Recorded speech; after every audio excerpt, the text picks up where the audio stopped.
الحمد لله رب العالمين الرحمن الرحيم مالك يوم الدين. إياك نعبد وإياك نستعين. اهدنا الصراط المستقيم صراط الذين أنعمت عليهم غير المغضوب عليهم ولا الضالين.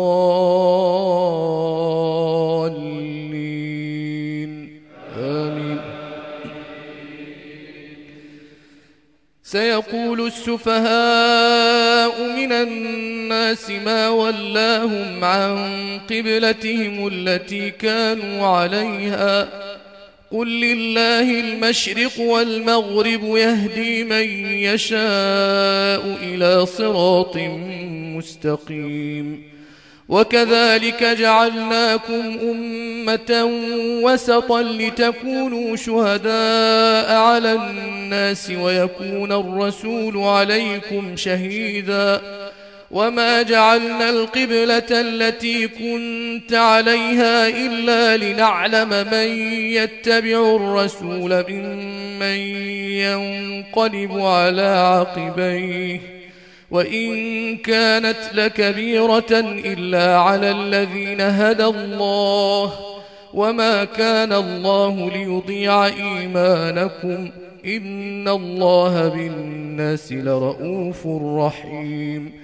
قد نرى تقلب وجهك في السماء فلنولينك قبلة ترضاها فول وجهك شطر المسجد الحرام وحيث ما كنتم فولوا وجوهكم شطره وإن الذين أوتوا الكتاب ليعلمون أنه الحق من ربهم وما الله بغافل عما يعملون. ولئن أتيت الذين أوتوا الكتاب بكل آية ما تبعوا قبلتك وما أنت بتابع قبلتهم وما بعضهم بتابع قبلة بعض ولئن اتبعت أهواءهم من بعد ما جاءك من العلم إنك إذا لمن الظالمين.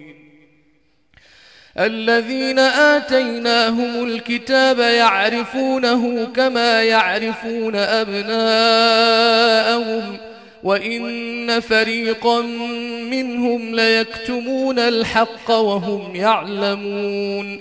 الحق من ربك فلا تكونن من الممترين.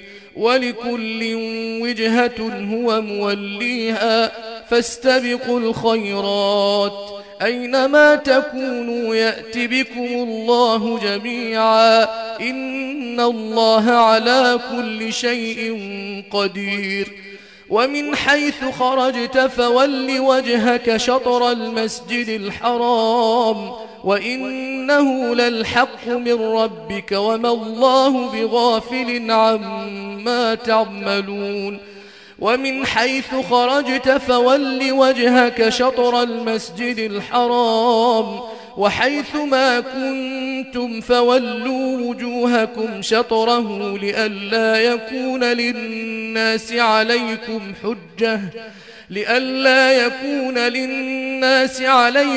حجة إلا الذين ظلموا منهم فلا تخشوهم واخشوني ولأتم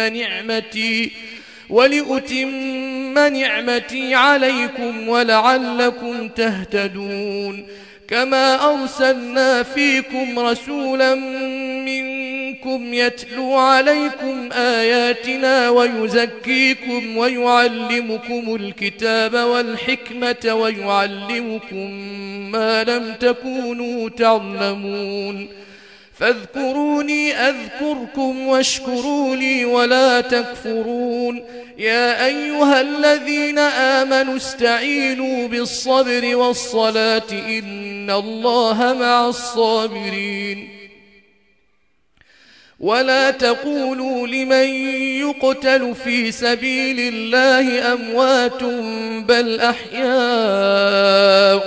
ولكن لا تشعرون. ولنبلونكم بشيء من الخوف والجوع ونقص من الأموال والأنفس والثمرات وبشر الصابرين الذين إذا أصابتهم مصيبة قالوا إنا لله وإنا إليه راجعون أولئك عليهم صلوات من ربهم ورحمة وأولئك هم المهتدون